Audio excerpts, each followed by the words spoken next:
సీకట్ల సీతుల్లా బతుకుతున్నాం ఈ చిన్న గుడిసెలలో. కంటోలు బియ్యమే తింటూ ఉన్నాం మన ఎల్లలేదోరయ్యో.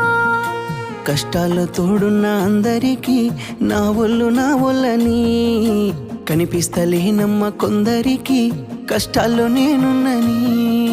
నా ఒళ్ళు నీ ఒళ్ళు ఏమున్నది అన్ని కాగితాల బంధాలు, అవి కాగితాలే జీవితాలనుకొని అయినోళ్ళనే వదులుకుంటారయ్యా. బాగుంటే 10 మంది వస్తారయ్యో చుట్టాలై మన ఇంటికి, లేకుంటే వదిలేసి పోతారయ్యో అయినోళ్ళే ముమ్మాటికి.